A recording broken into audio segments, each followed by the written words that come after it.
Good day and welcome to Predators Proclivity, the show where we look at data from the season for the NHL Nashville Predators and make comments upon it. I am your host, Preston Proctor.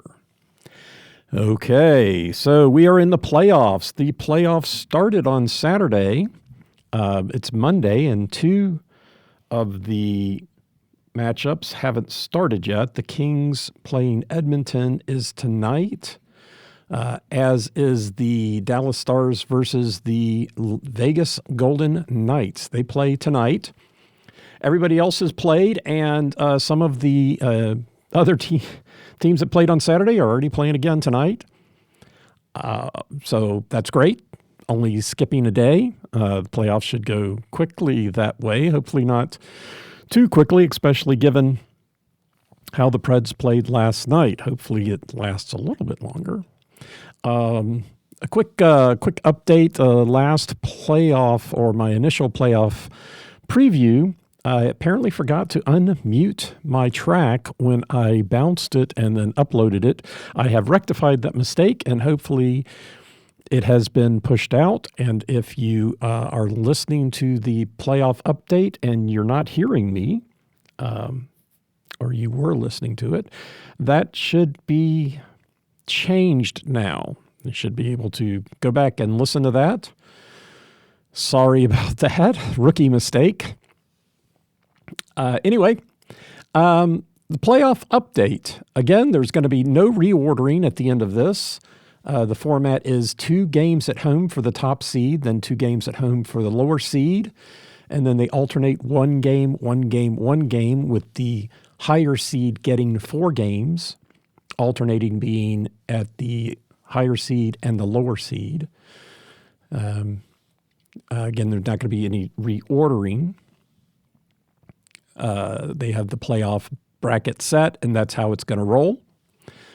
In the Eastern Conference, the Rangers did beat Washington. They are up 1-0. Florida is up 1-0. Carolina is up 1-0. Boston is up 1-0. So all of the top seeds won their games in the Eastern Conference, and so far that trend is holding in the Western Conference. Vancouver and Winnipeg both won theirs. The Rangers did win 4-1. I don't remember exactly what I said on the podcast. I know I'm picking the Rangers either 5 or 6. They won their first game 4-1. The Panthers won their first game 5-1. I'm picking Florida in 7. The Hurricanes beat the Islanders 3-1 over the weekend. I am picking the Islanders in that one, not Carolina. And then I have the Bruins in 5, and the Bruins won 5-1 over the weekend. The Stars and the Knights play tonight. I am picking the Stars in either 5 or 6. And the Oilers Kings are also tonight. That was a tough one for me. I've got the Oilers in 6 or the Kings in 7. And the Jets won in game 1, 7-6. That Colorado Jets matchup was pretty lively. I am 7-6. I am picking the Jets to sweep, at least win in 5. And then the Predators lost to the Canucks last night 4-2. We'll dive a little bit more into that. Again, that one I'm, predicting the Canucks will win in 6 or the Preds will take it in 7. Interesting. The Preds' 6th game would be on Friday, May 3rd. And my niece is graduating on May 4th, so I'm not sure yet if I'm going to be able to make that game. We'll have to see. Anyway, what the Preds did. Well, Sunday night's game was the first time this season against Vancouver, where the Predators got the first goal, where they did not lose the second period. They tied it. The winning goal was scored in the third period. In the previous games, it was all in the second, which is interesting because when the Preds are on the road and the opponents win 65% of the time, the winning goal is scored in the second. So last night, they gave up a goal. They gave up the game-winning goal, not the last goal, but the game-winning goal, 12 seconds after they got the tying goal. I have a real problem with things like that. I'm sure everybody does. I really hate it when you give up goals that quickly. Now, in this case, a little bit different than a pet peeve of mine. Watching the Kings for so many years, it seemed like anytime they scored a goal, they would give up a goal within a minute of having scored the goal. That's not the case that happened last night. Last night, Vancouver got 3 in the third and 2 goals within 12 seconds. And then they got the empty netter. So it was 3-2 and, the empty net. So it was still a tight game, giving up 3 goals in the third, and the 2 goals within 12 seconds of each other. Kind of a backbreaker. Apparently last night it was anyway.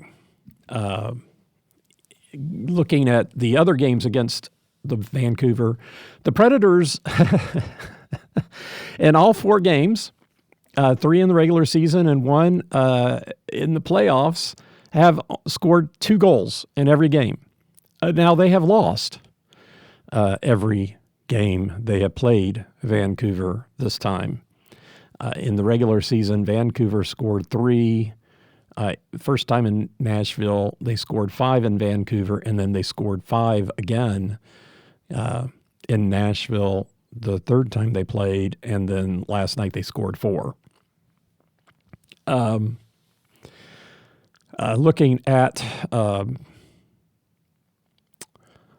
stats, previously the first period, the Preds were 1-1-1. So against Vancouver, they had won the first period once, tied it once, and lost it once. Well, they won it last night. They won it last night, and they got the first goal.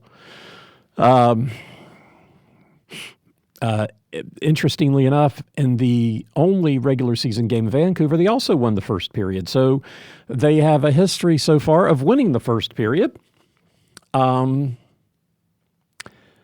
a history of not winning the games. In that game back in Vancouver, they won the first period, but they lost the second and third.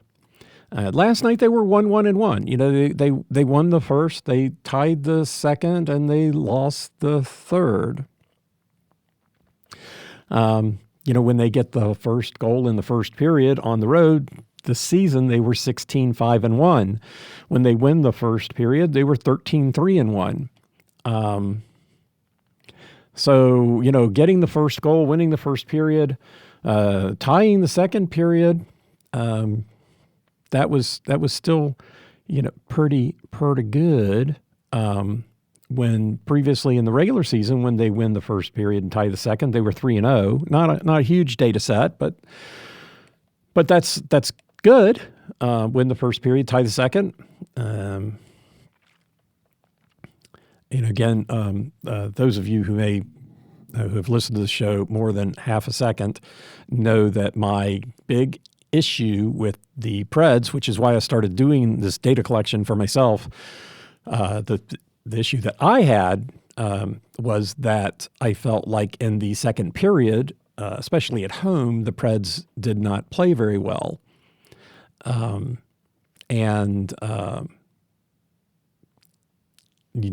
looks like, on the road, they play better. It's shown that that's the case. When looking at the third period, when they lose the third period on the road, they're 3-10-2 going into it. So on the road, when they lose the third period, usually they're not doing so well. And again, the 3 games that they were winning, they were 1-1-1 when they lost the third period. So they were winning the game last night when they came into the third period, lost the third period, and then they lost the game. When they lose the third period on the road, they are 1-13-1. So I think, we can take a look at last night's game and say they got off to a very good start. It was a tough game.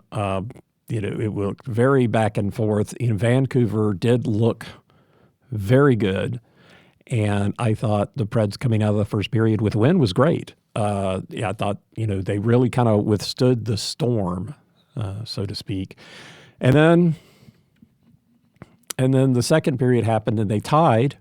So again, that looks kind of strong. And then third period comes around and Vancouver was on their game, and the Preds